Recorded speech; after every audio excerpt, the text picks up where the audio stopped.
الشمس والقمر بحسبان والنجم والشجر يسجدان والسماء رفعها ووضع الميزان ألا تطغوا في الميزان. أعوذ بالله من الشيطان الرجيم. بسم الله الرحمن الرحيم.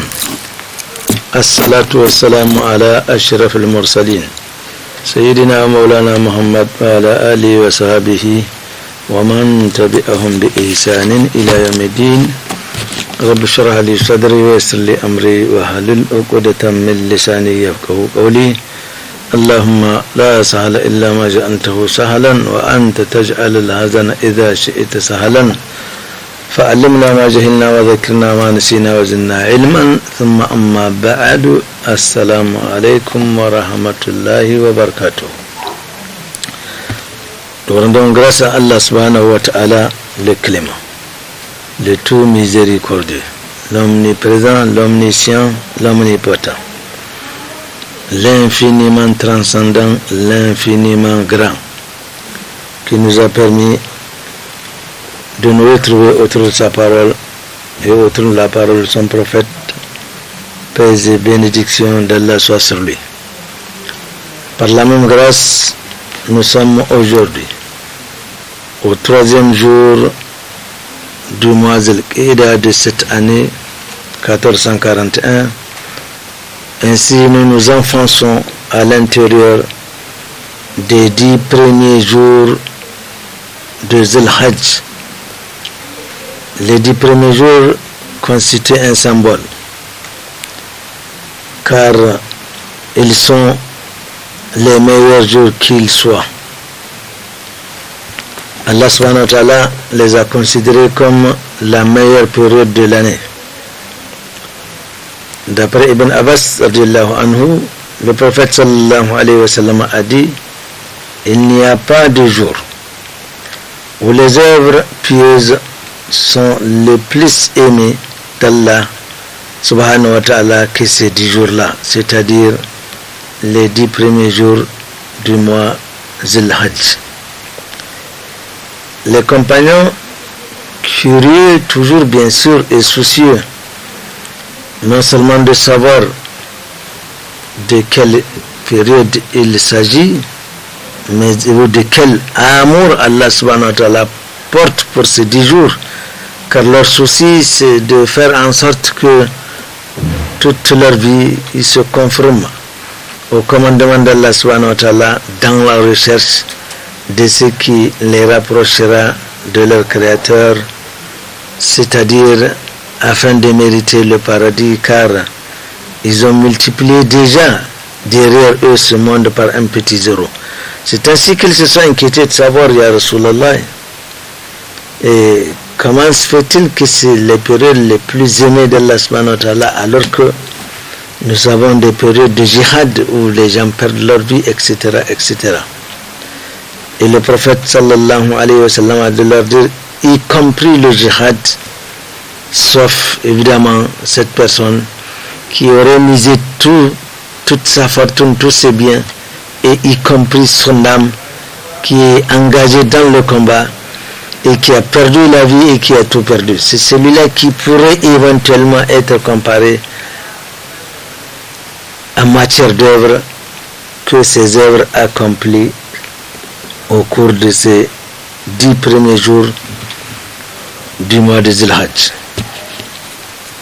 La particularité de ces jours, c'est que premièrement, Allah subhanahu wa ta'ala, pour mettre en évidence cette importance-là, il a juré sur ces 10 jours. Or, Allah subhanahu wa ta'ala est libre de jurer pour mettre en évidence, pour marquer l'importance de l'événement.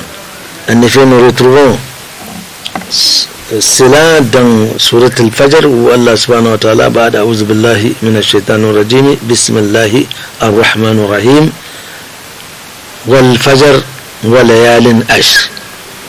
Allah subhanahu wa ta'ala a commencé par jurer par l'aube naissante, car à l'événement de l'aube il y a beaucoup de faits qui se produisent dont nous ne nous rendons pas tellement compte, à savoir ces anges qui défilent sur la terre afin de recueillir ceux-là qui se sont levés donc tard la nuit jusqu'à l'aube naissante en suppliant, en évoquant Allah subhanahu wa ta'ala, qui lui-même dans un hadith descend sur terre afin de recueillir les supplications des uns et des autres afin de les satisfaire.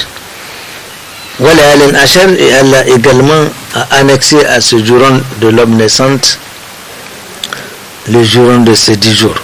Muttafaqun alayhi, tous les exégètes, y compris d'ailleurs les premiers compagnons du prophète sallallahu alayhi wa sallam, ils sont tous admis qu'il s'agit de ces 10 jours du mois de Zul-Hajj. Le jour de Arafat également fait partie de ces 10 jours-là. Et nous savons l'avènement du jour de Arafat. Le prophète sallallahu alayhi wa sallam a dit Al-Hajj Arafat. C'est donc cet attroupement, cette station qu'observent les pèlerins sous cette montagne. Wallahu alam, on raconte que c'est en cet endroit que Adam alayhi salam et son épouse Hawa, une fois descendus sur terre, se sont retrouvés. Arafat, ils se sont retrouvés. Wallahu alam. Alors l'événement est très important alors en ce jour-là. Et ce jour de Arafat est compris dans les 10 jours qui nous préoccupent aujourd'hui. C'est également le jour du sacrifice. Le sacrifice qui va constituer tout à l'heure, Inch'Allah, la thématique de notre entretien. Le jour-là également, c'est le jour de sacrifice, et ce jour-là est compris également dans les 10 premiers jours de Zul-Hajj. Il y a justement le jour de la fête, même cet événement important aussi, où il est consacré donc le sacrifice, cette fête qui va consacrer évidemment la fête, l'une des 2 fêtes reconnues en islam. Il y a également l'accomplissement même du pèlerinage lui-même en soi-même, le Hajj qui est l'un des piliers de l'islam. Mais l'autre aspect également important, c'est le jour où le prophète sallallahu alayhi wa sallam reçut la révélation qui met fin, où Allah subhanahu wa ta'ala en tout cas annonce que cette religion aujourd'hui elle est parachevée. C'est le jour où le verset est descendu. Al-yawma akmaltu lakum dinakum wa atmamtu alaykum ni'mati wa raditu lakum al-islam dina. C'est le jour où Allah subhanahu wa ta'ala a révélé qu'il a parfait, il a parchevé cette religion, et il a choisi pour nous l'islam comme étant la seule et unique religion qu'Allah subhanahu wa ta'ala aime et agrée. Donc c'est ce jour-là, le jour de Arafat, que cet événement s'est produit. Mais c'est également en cet endroit, en ce jour-là, que le prophète sallallahu alayhi wa sallam a prononcé son fameux discours d'adieu. Rappelons à toute fin utile que le prophète sallallahu alayhi wa sallam n'a accompli qu'un seul Hajj et qu'il a accompli 2 Umrah. Donc tout ça c'est compris dans ces 10 jours du mois Zul-Hajj. Alors le mois de Zul-Hajj lui-même fait partie de ces mois qu'Allah subhanahu wa ta'ala a célébré la consécration. C'est l'un des 4 mois qu'Allah subhanahu wa ta'ala a déclaré sacré. Il s'agit évidemment de cette révélation où nous trouvons ce qui est dit dans le Coran. Allah subhanahu wa ta'ala a dit إن عدة الشهور عند الله 12 شهرا في كتاب الله يوم خلق السماوات والأرض منها 4 حرم ذلك الدين القيم فلا تظلموا فيهن أنفسكم وقاتلوا المشركين كافة كما يقاتلونكم كافة واعلموا أن الله مع المتقين. Dans cette révélation, Allah dit que le décompte du temps de l'année auprès d'Allah subhanahu wa ta'ala est de 12 mois. Donc ce n'est pas un certain Grégoire à qui on attribue le calendrier le plus popularisé, ce calendrier grégorien dont on appelle, c'est pas Grégoire qui a inventé les 12 mois, c'est bien Allah subhanahu wa ta'ala qui l'a fait. Yawma khalaqa samawati wal ard, depuis la nuit des temps, c'est-à-dire là, depuis qu'Allah subhanahu wa ta'ala a créé les cieux et la terre, Allah en a divisé l'année en 12 mois. Minha arba'atun hurum. Allah nous rappelle que 4 de ces 12 mois sont sacrés. Or, le mois de Zulqa'ida fait partie de ces 4 mois. Il s'agit de Zulqa'ida, Zulhajj, Muharram. Donc 3 mois cumulés, et un peu plus loin en cours de l'année, on retrouve Rajab. Donc c'est ces 4 mois dont Allah subhanahu wa ta'ala a déclaré sacrés, et en effet, au cours de ces mois, le coefficient multiplicateur de récompense des hasanat et des œuvres pieuses est beaucoup plus prisé que le coefficient des autres mois, en dehors évidemment du mois de Ramadan. Donc le prophète sallallahu alayhi wa sallam lui-même a recommandé de jeûner certains jours de ces mois.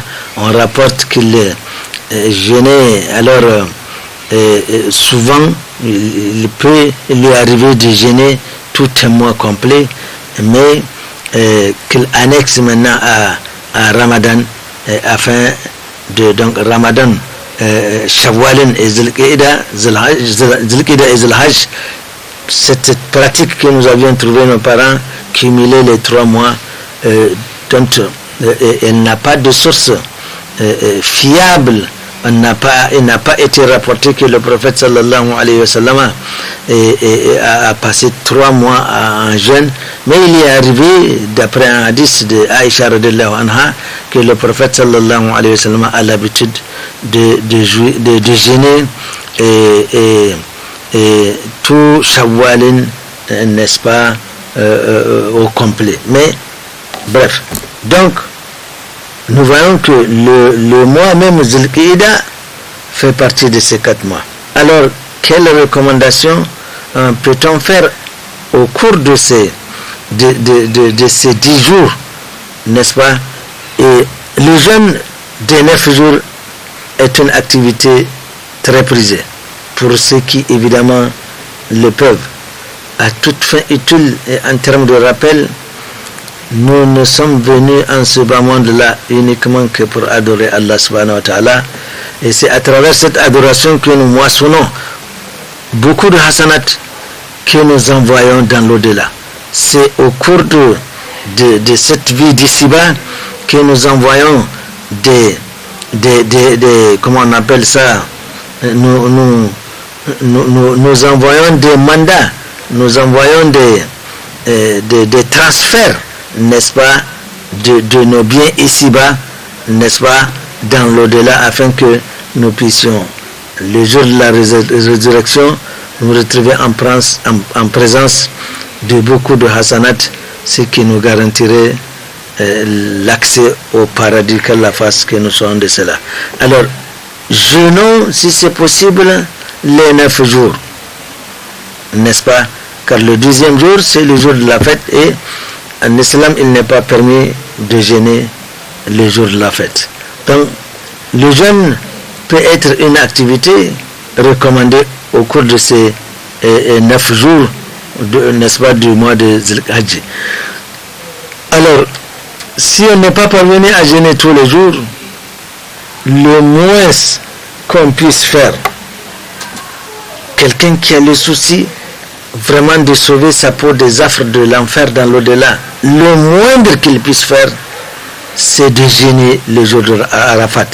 Parce que ce jeûne a été tout à fait extirpé des 10 éventuellement qu'on pourrait faire pour lui donner un autre accent beaucoup plus important. Le prophète sallallahu alayhi wa sallam a recommandé expressément que pour les croyants qui ne sont pas en état de pèlerinage, donc qui ne sont pas à Arafat, le jour de Arafat, c'est-à-dire le 9e jour, pour ceux qui ne le sont pas, qui n'y sont pas, eh bien, il leur est recommandé de jeûner. Donc, le moindre qu'on puisse faire, chers frères et chères sœurs, le moindre qu'on puisse faire, c'est d'éviter de ne pas jeûner le jour de Arafat. même si on n'est pas parvenu à jeûner les 9 jours. Et forçons-nous de jeûner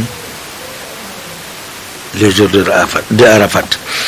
On peut également se repentir de péché, c'est-à-dire profiter de cette occasion pour demander pardon des faits, des petits gestes anodins qu'on croit innocents, mais qui pourraient en s'accumulant devenir des fois très graves, car nous savons qu'une erreur est involontaire, mais qu'une faute, la faute est volontaire.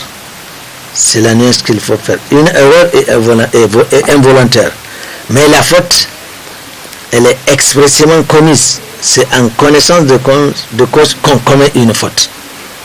Et un président américain a l'habitude de dire que l'erreur devient une faute quand on n'arrive pas à la corriger. Quand on n'arrive pas à corriger une erreur, eh bien elle finit par devenir une faute. Il faut également multiplier les bonnes œuvres. De toutes les façons, le Coran nous en a. En maints endroits de le Coran, Allah a interpellé ceux qui ont la foi. Des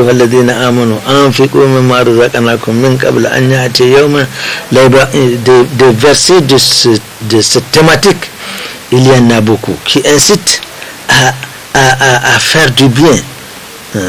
On profite de ces 10 jours pour faire de bonnes œuvres.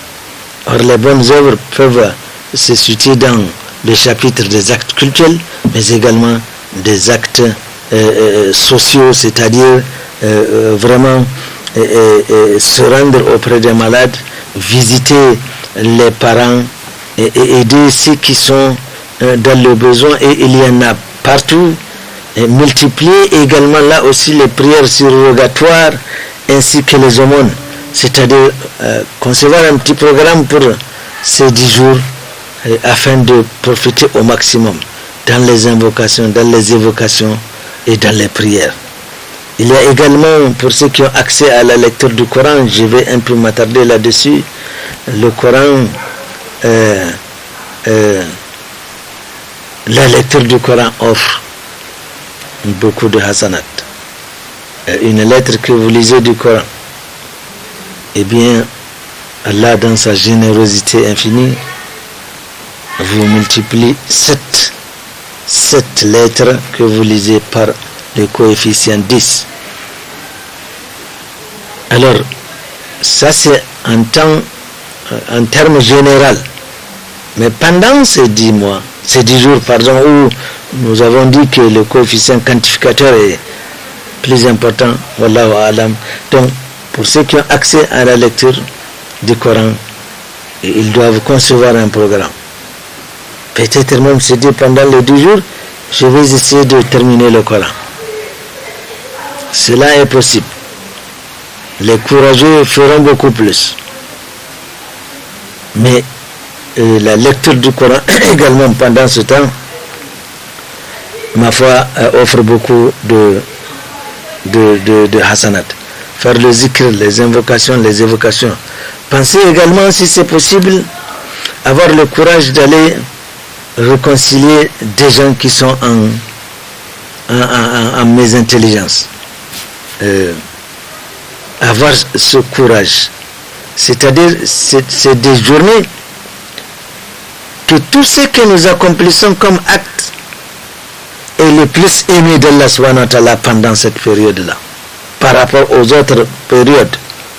Donc, faisons en sorte que nous accomplissons des œuvres utiles, socialement, personnellement.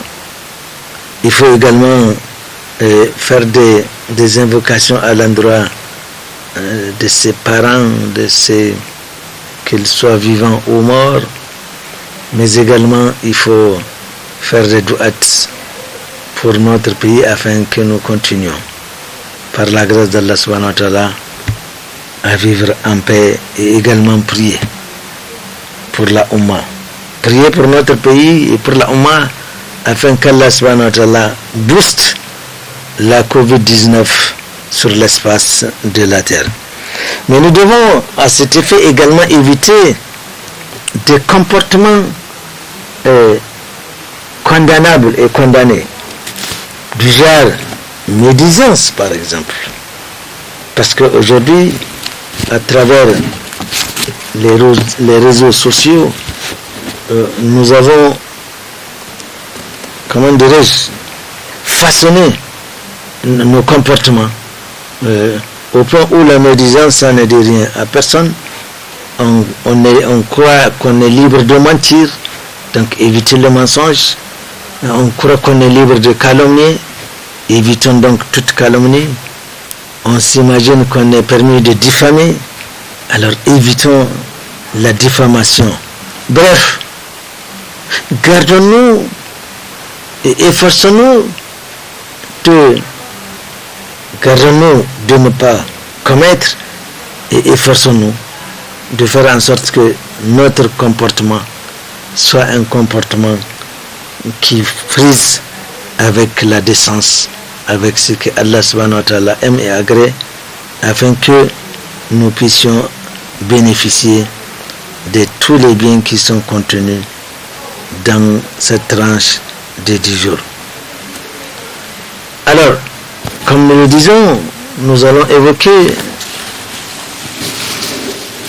la fête Eid al-Adha, qu'on appelle communément la fête de Tabaski. La fête de Tabaski, l'une des deux fêtes reconnues par l'islam. De façon générale, dans cette religion qu'est l'islam, nous remarquons que tout tourne autour d'Ibrahim alayhi salam. Ibrahim le patriarche, Ibrahim Abul Anbiya, Ibrahim le père des musulmans. On l'appelle le père des prophètes parce que lui-même il a mis au monde Ismaïl alayhi salam qui est prophète.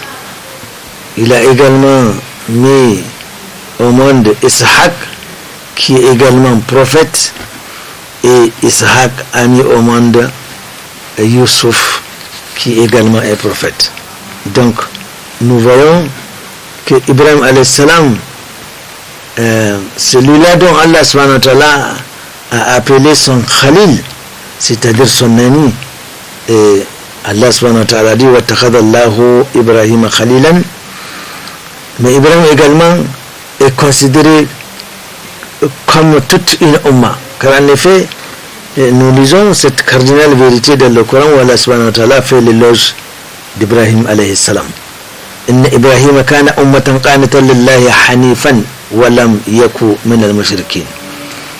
Allah dit d'Ibrahim alayhi salam, Kana ummatan, il est en soi-même toute une umma.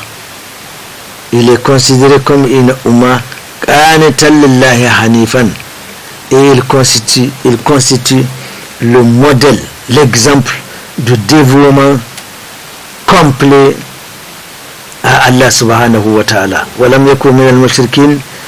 Ibrahim alayhi salam n'a jamais été compromis dans l'associationnisme.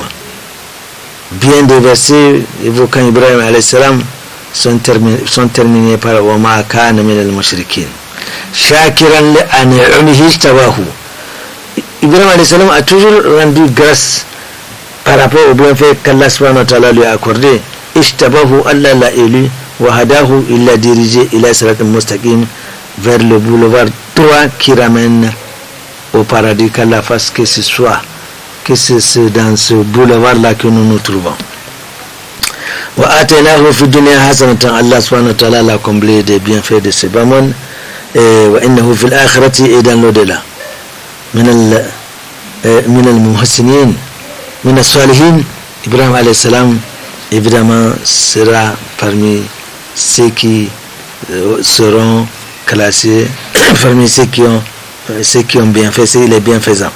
Ainsi, si nous prenons la prière, Allah subhanahu wa ta'ala a ordonné Ibrahim alayhi salam la reconstruction de la Kaaba, symbole matériel de l'adoration d'Allah sur terre. Il prie Allah de le soutenir dans l'accomplissement de la prière ainsi que toute sa descendance, et ceci est exprimé dans cette prière où Allah subhanahu wa ta'ala, où Ibrahim alayhi salam dit Rabbi ja'alni muqim as-salat wa min zuriyati rabbana wa taqabbal du'a. Il prie Allah subhanahu wa ta'ala de faire en sorte qu'il accomplisse la prière ainsi que toute sa descendance. Rabbana taqabbal du'a, Allah accepte notre prière. Si nous prenons la zakat, elle est liée partout à la prière dans le Coran, en plus de 80 endroits dans le Coran. Allah subhanahu wa ta'ala a maintes fois dit wa aqimus salata wa atuz zakat. Si nous prenons le jeûne de Ramadan, le Coran nous apprend qu'il a été prescrit précisément à toutes les communautés antérieures à la nôtre. Ya ayyuhallazina amanu kutiba alaykumus siyamu kama kutiba alal ladina min qablikum la'allakum tattaqun. Interprétation à ceux qui ont la foi, qu'il leur a été prescrit le jeûne comme il a été prescrit aux communautés qui nous ont précédés, et la'allakum tattaqun, afin que nous remontions, que nous augmentons encore la piété et la crainte d'Allah subhanahu wa ta'ala. Si nous prenons le Hajj, c'est là où le personnage d'Ibrahim alayhi salam se fait encore plus marquant. Après lui avoir indiqué les fondations de la maison de la Kaaba, alors comme nous le précise le verset, wa iz bawa'na li Ibrahim makan al-bayt alla tushrik bi shay'an wa tahhir bayta lit-ta'ifina wal qa'imina wa ruk'a'is sujud. Allah indiqua les assises de la maison ensevelie avec le temps de la Kaaba. Il lui indiqua maintenant les assises dans le but de la reconstruction de la Kaaba. C'est que Ibrahim et son fils Ismaël alayhima assalam se mirent à exécuter, et à la fin ils ont également prié Rabbana taqabbal minna innaka anta samiul alim waj'alna muslimin laka wa min zurriyyatina ummatan muslimatan lak wa arina manasikana wa tub alaina innaka antat tawwabur rahim. Bref, ils ont également fait une prière afin qu'Allah subhanahu wa ta'ala accepte ce travail qu'ils viennent d'accomplir. Plus tard, Allah devait ordonner à Ibrahim alayhi salam d'inviter toute l'humanité, toute la communauté de foi à se rendre en ces lieux pour accomplir le Hajj. Wa idh bawa'na wa azin fi an-nas bil Hajj ya'tuka rijalan wa ala kulli damirin ya'tina min kulli fajjin amik. Allah ordonna à Ibrahim de faire un appel pour que les gens... Donc c'est l'avènement du Hajj. Nous voyons que le personnage central, c'est Ibrahim alayhi salam. C'est comme si c'est la restitution, n'est-ce pas, du Hajj à partir d'Ibrahim alayhi salam. Alors, plus tard, Ibrahim alayhi salam se voit en rêve en train de gorger son fils Ismaïl. Comme on peut le remarquer, nous faisons vraiment un peu du coq à l'âne, nous sautons. Si on doit parler de l'histoire, ça va nous prendre beaucoup de temps. À toute fin utile, et très brièvement, Ibrahim alayhi salam a été obligé de délocaliser une partie de sa famille, c'est-à-dire sa femme Hajara et son fils Ismaïl, compte tenu de l'atmosphère et de la température qui existait devant la jalousie de Sarah, la première femme qui n'a pas eu d'enfant, et que Hajara, qui vient tout de suite d'intégrer le foyer, lui a donné un fils. Donc il y a des problèmes dans le foyer d'Ibrahim alayhi salam. Donc mon frère, ne t'étonne pas qu'il y ait des problèmes dans ton foyer, ça fait partie de la vie. Les prophètes d'Allah n'ont pas échappé à toute fin, et tout le rappelons que le prophète sallallahu alayhi wa sallam était obligé de mettre en quarantaine ses époux. Donc c'est dire que les problèmes de foyer qui pourraient constituer une thématique prochainement, Inch'Allah, c'est tout à fait évident. L'essentiel, c'est d'avoir et concevoir un mécanisme qui permet chaque fois de régler ce genre de problèmes qui inévitablement arriveront un jour. Donc il a amené son fils Ismaïl et sa femme Hajara à l'emplacement de la Mecque. Plus tard, Allah subhanahu wa ta'ala ordonna, et cela fait partie des multiples épreuves. Le fait que Ibrahim alayhi salam soit l'ami intime d'Allah ne l'a pas empêché de l'éprouver. Ibrahim a subi beaucoup d'épreuves. Rappelons au moment où il allait être éjecté dans le brasier, n'est-ce pas, Ibrahim alayhi salam aussi l'autre épreuve, c'est que jusqu'à un âge très avancé, il n'a pas eu d'enfant. Ce n'est que plus tard, avec Hajara, qu'il est arrivé à avoir son fils Ismaïl. Mais par la suite, Allah subhanahu wa ta'ala, en récompense à la patience de Sarah, Allah lui a donné un fils Isaac.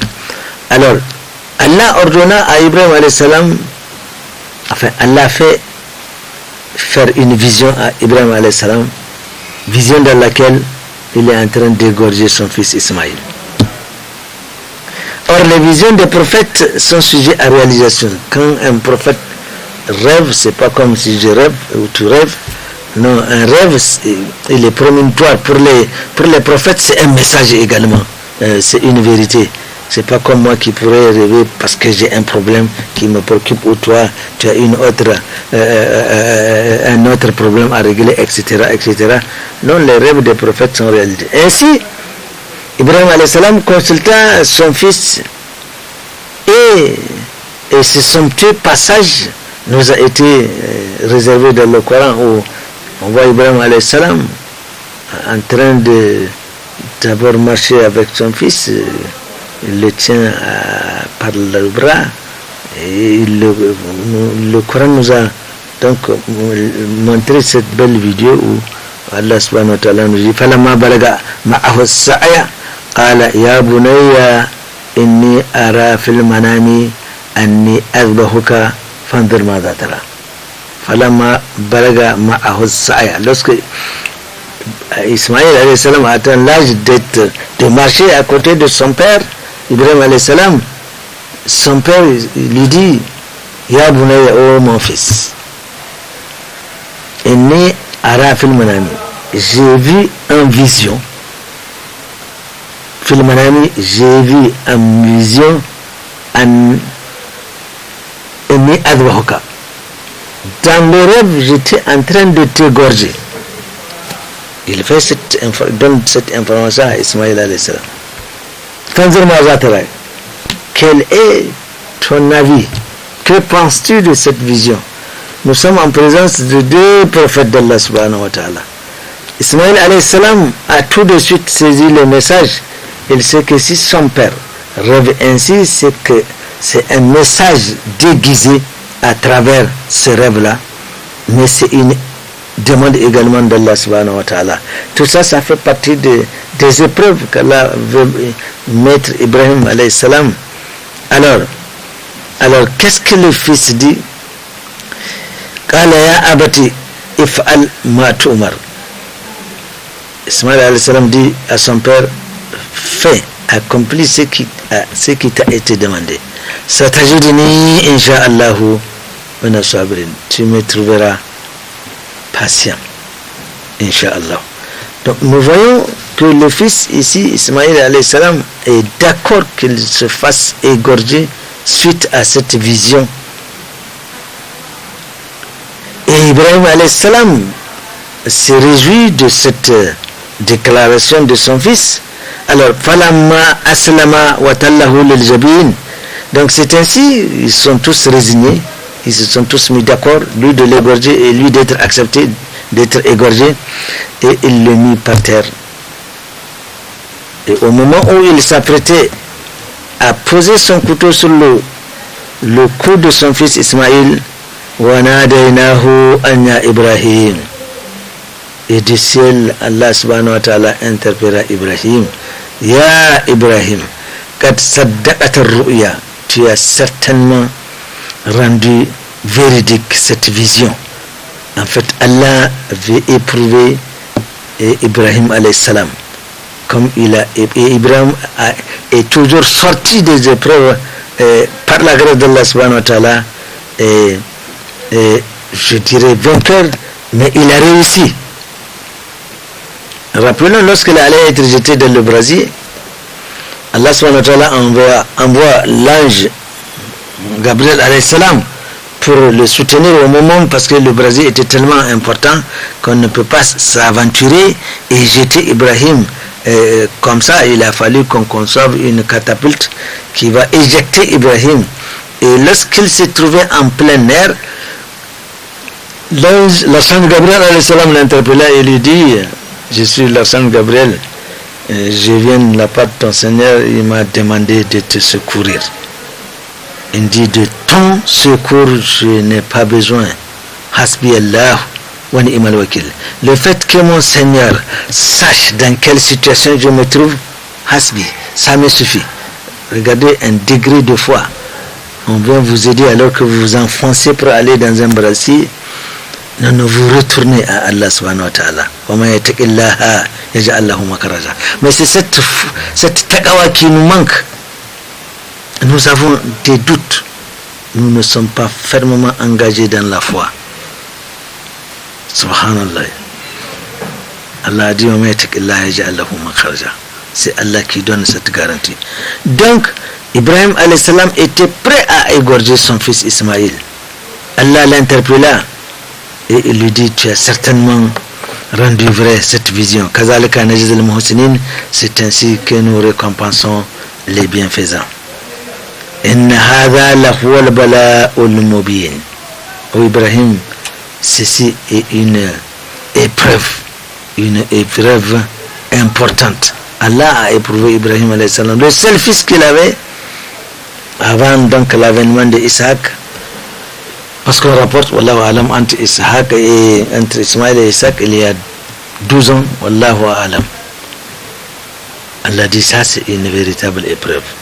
Wa fadaynahu bidhibhin adim, et Allah dit, et nous rachetâmes l'âme de Ismaël alayhi salam par un bélier de grande valeur, par une offrande importante.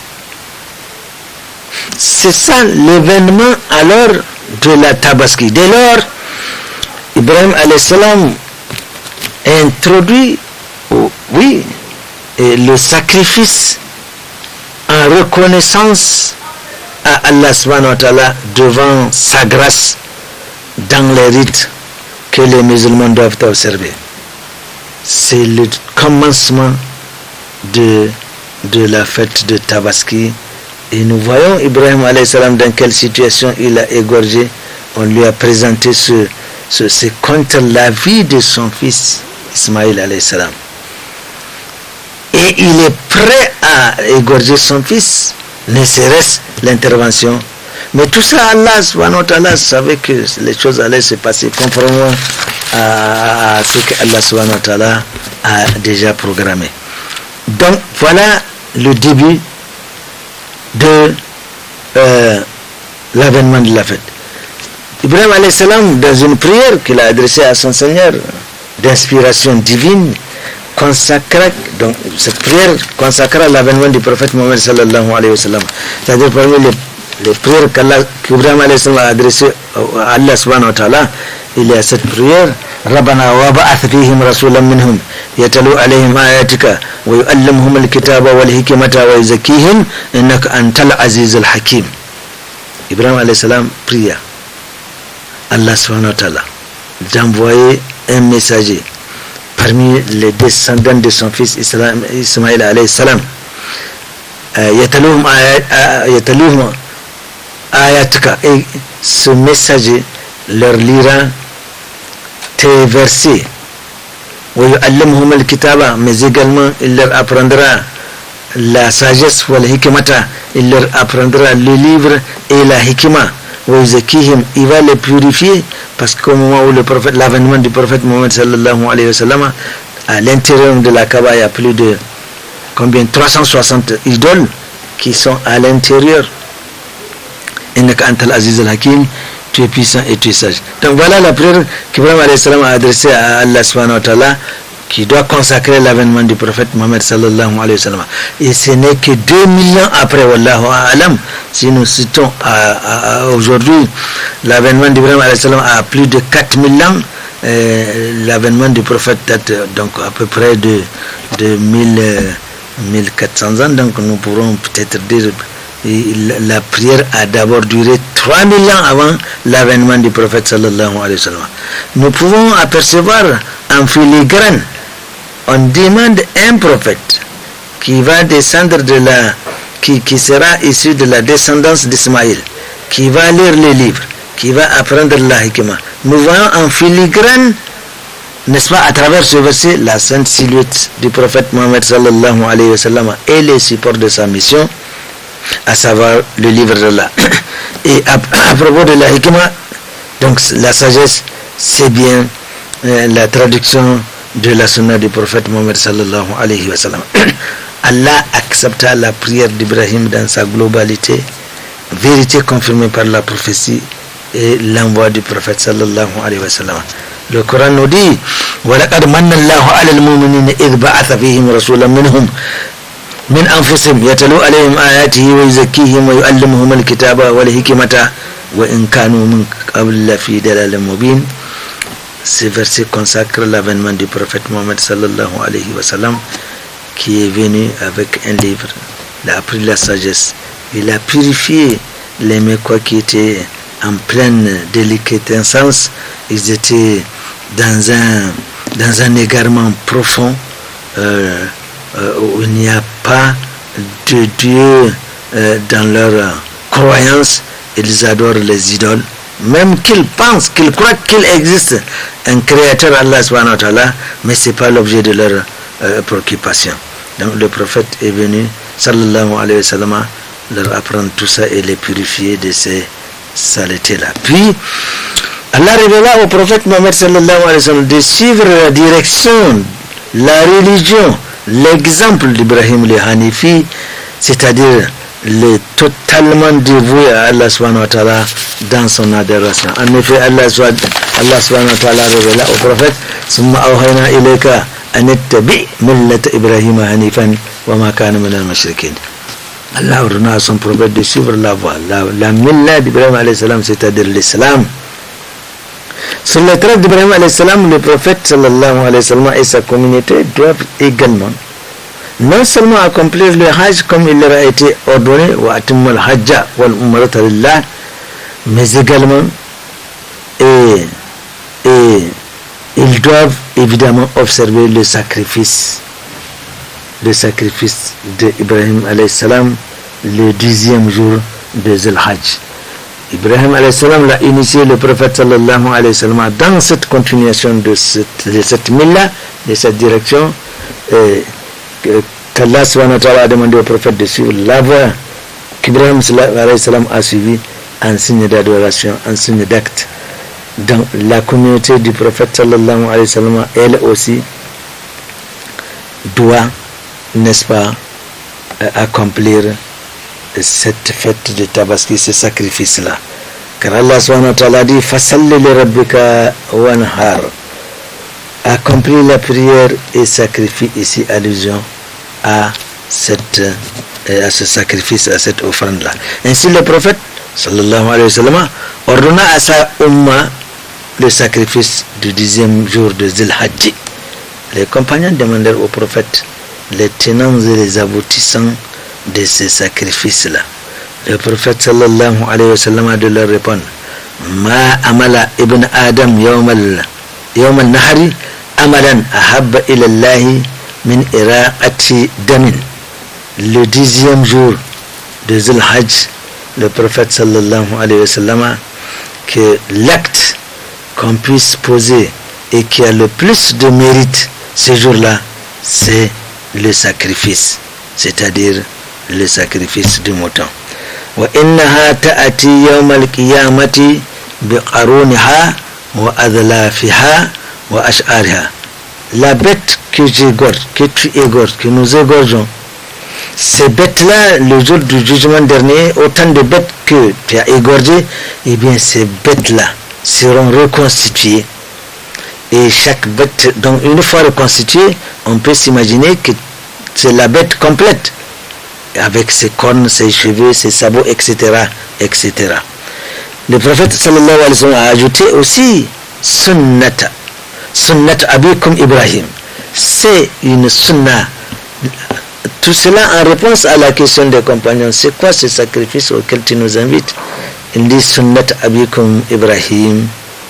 C'est la sunna, c'est la tradition de votre père Ibrahim alayhi salam. Et le questionnaire sur les mérites des sacrifices. Le prophète sallallahu alayhi wa sallam, ils disent ma lana minha ya Rasulallah. Qu'est-ce que nous allons gagner dans ce sacrifice? Le prophète sallallahu alayhi wa sallam a de dire bi kulli sha'aratin hasanatun wa bi kulli sufufin hasanatun. Il y a une mauvaise pratique qu'on est en train d'observer pendant cette période que nous allons Inch'Allah atteindre. Des gens qui lavent leurs moutons, c'est bien de laver les moutons, mais l'erreur qu'on commet, c'est quand même une brosse. La brosse fait arracher beaucoup de cheveux. Or, dans ce que le prophète sallallahu alayhi wa sallam nous rapporte ici بكل شعرة حسنة. Chaque poil sera considéré comme une hasanat. Alors le fait de brosser son mouton avec souvent des brosses de nature à arracher une partie des poils engendre une perte au sacrificateur.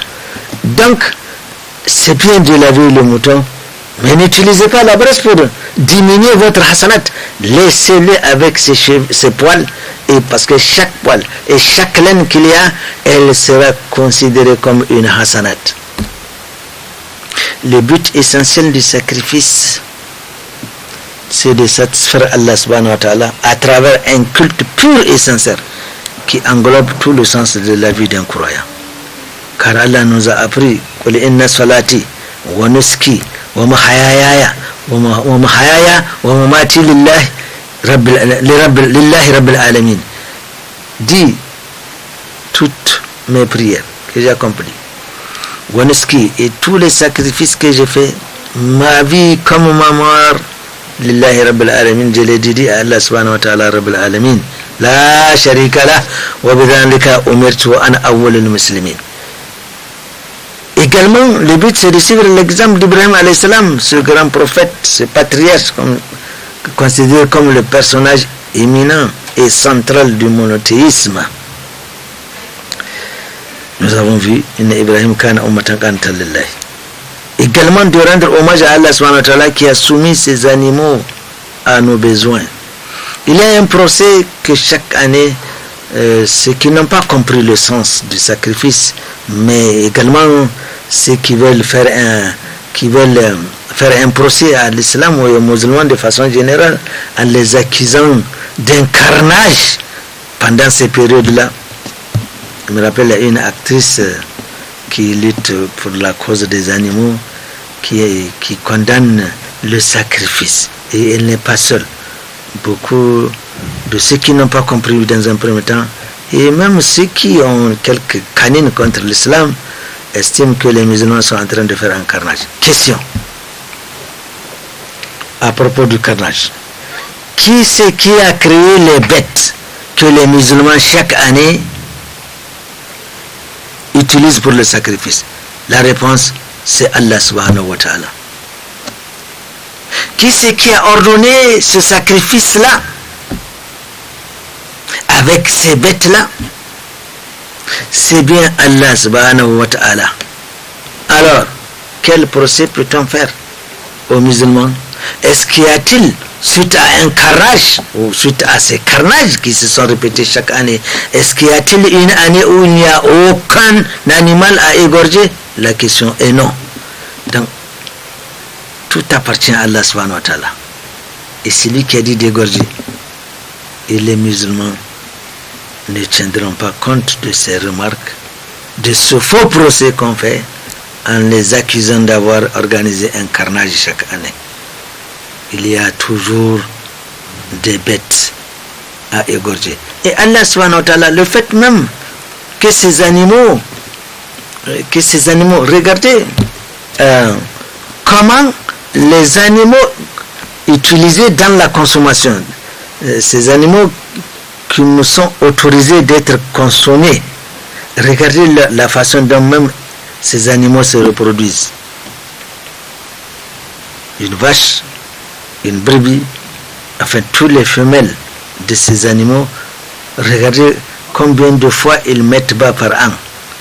Or, par contre, observez bien, les animaux qui ne sont pas consommés, les chiens par exemple,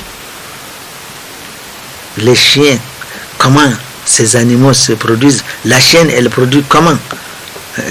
Ça c'est parce que Allah qui a dit de consommer ces animaux verra bien à ce qu'il y ait suffisamment d'animaux à égorger. Il n'y aura jamais de rupture. Donc c'est un faux procès qu'on fait. Il y aura toujours des animaux. C'est Allah subhanahu wa ta'ala qui dit وَمَا مِن دَابَّةٍ فِي الْأَرْضِ إِلَّا عَلَى اللَّهِ رِزْقُهَا وَيَعْلَمُ مُسْتَقَرَّهَا وَمُسْتَوْدَعَهَا كُلٌّ فِي كِتَابٍ مُبِينٍ. Il n'y a pas une bête dont Allah subhanahu wa ta'ala ne survient pas à ses besoins.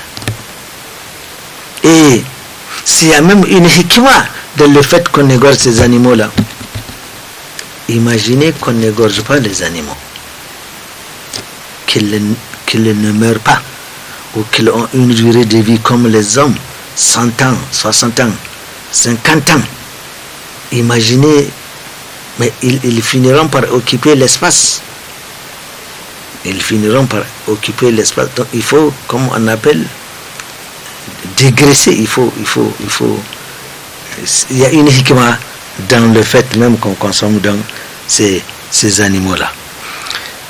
Et donc, Allah subhanahu wa ta'ala nous a domestiqué ces animaux, alhamdulillah rabbil alamin. Allah subhanahu wa ta'ala a dit فَكُلُوا مِنْهَا وَأَطْعِمُوا الْقَانِعَ وَالْمُعْتَرَ كَذَلِكَ سَخَّرْنَاهَا لَكُمْ لَعَلَّكُمْ تَشْكُرُونَ. C'est comme ça qu'Allah subhanahu wa ta'ala nous a mis à notre disposition cette nourriture al-razaq wa zul quwwatil matin. Allah subhanahu wa ta'ala verra à ce que la substance de ces créatures ne fasse dépôt. Conformément à l'esprit Hanifi et la pratique du prophète Mohammed sallallahu alayhi wa sallam, le sacrifice ne doit revêtir aucune manifestation ostentatoire, car Allah subhanahu wa ta'ala n'a que faire de la grandeur de la bête ou de son prix. Nous allons bientôt acheter, et c'est dans des traductions, des gens vont acheter un mouton à 1 million, à 500 000, un seul mouton à 700 000. On ne peut pas acheter un mouton à ce coup-là sans une intention ostentatoire, c'est-à-dire on va faire la publicité autour de cette bête. Un tel a acheté un mouton à 1 million, à 700 000, un tel a acheté 500 000, et on risque même de les traîner afin que tout le monde voit. C'est lui qui agit comme ça a moins de mérite que celui qui a acheté un mouton à 40 000 et qui l'a égorgé fi sabilillahi. En agissant ainsi, vous n'agissez que pour que les gens parlent ou pour que les gens voient. Oui, les gens parleront, les gens verront. Allez-y, trouvez vos récompenses auprès de ces gens.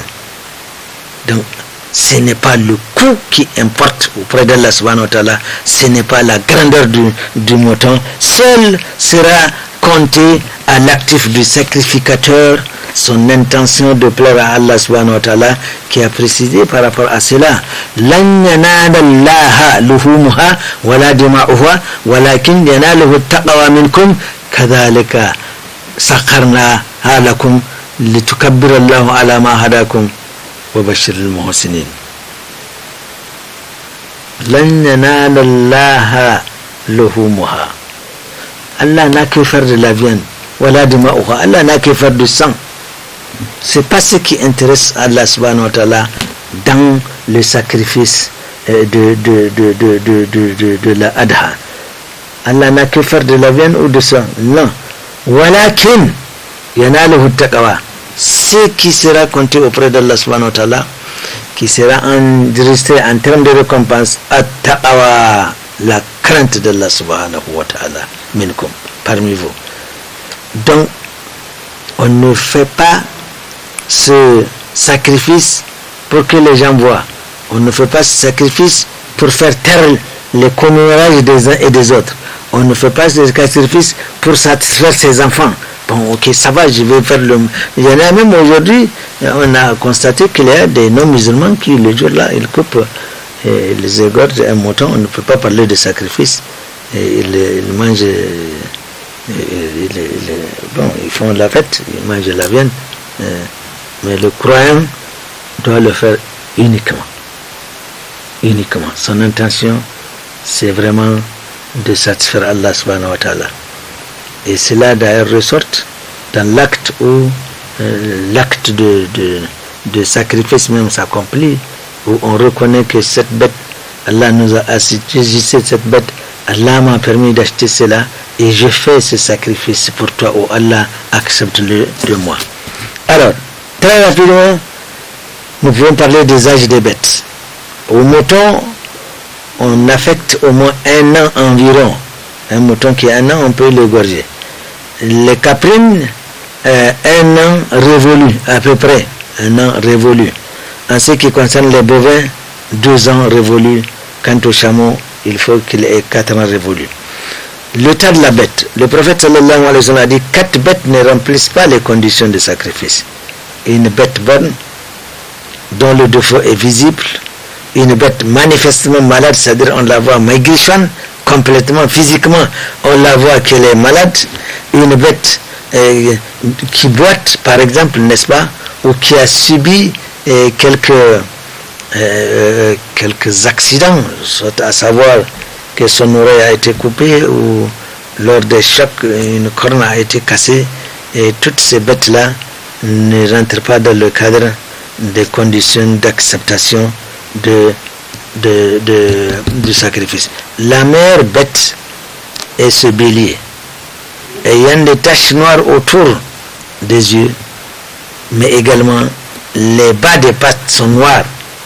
C'est la bête la plus prisée. Cela ne veut pas dire qu'il faut forcément chercher à 3 coups la bête qui remplit toutes ces conditions. Là, une fois que les autres conditions ont été remplies, ça va. Tant mieux, alhamdulillah, si on trouve cette bête définie, ayant autour des yeux des taches noires et en bas également des taches juste au pied, vers les pattes, pardon. Date de sacrifice. Il faut égorger son mouton le jour même de la fête, Idl, et après le sacrifice de l'imam. Après Yom Tashrik, c'est-à-dire les 3 jours qui viennent, également, si on n'a pas pu le faire le jour de la fête, on a encore 3 jours pour égorger son offrande. Le partage de la viande, c'est connu de tout le monde. Il faut la viande la partager à comment on appelle, en 3, une partie pour la consommation, donc de la famille, une partie en forme de sadakat, et le 3e tiers en forme de dons, de cadeaux, parce qu'il faut faire la nuance entre une sadakat qu'on donne à une nécessité qui peut-être viendra réclamer, mais également en ce qui concerne le cadeau, eh bien ma foi, on le donne à des amis, etc., etc. Et tout cela parce que Allah subhanahu wa ta'ala nous a dit le kull ummatin ja'alna mansakan liyadhkuru ismallahi ala ma razaqahum min bahimatil an'am. À chaque communauté, Allah subhanahu wa ta'ala a assigné ce sacrifice-là, et c'est ainsi que la umma du prophète Mohammed sallallahu alayhi wa sallam est appelée à faire le sacrifice. C'est une sunna mu'akkada, une sunna importante. Alors tous ceux qui ont les moyens n'ont qu'à l'accomplir, n'ont qu'à la faire, ce sacrifice-là. Qu'on s'endette pour le faire, je ne vais pas me prononcer, mais en tout cas c'est une activité qu'on fait fi sabilillah. Il faudrait que cela soit compris. Nous faisons un clin d'œil aux marchands de bétail, de faire en sorte à ce qu'ils facilitent l'accès à ces animaux à toutes les bourses.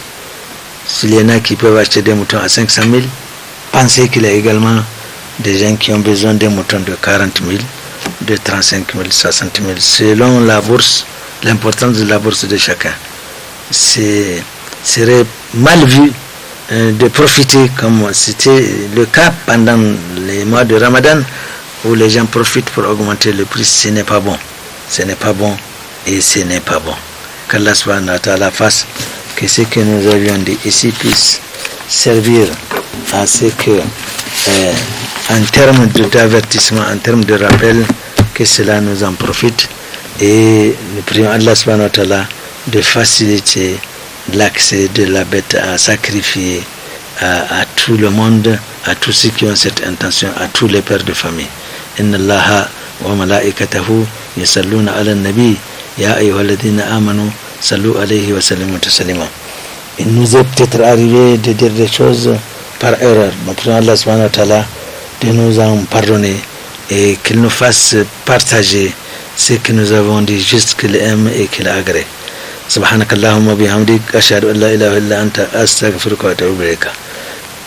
إن الله وملائكته يصلون على النبي يا أيها الذين آمنوا صلوا عليه وسلموا تسليما اللهم صل على محمد وعلى آله وسلم سبحان ربك رب العزة عما يصفون وسلام على المرسلين والحمد لله رب العالمين والسلام عليكم. بسم الله الرحمن الرحيم. الرحمن علم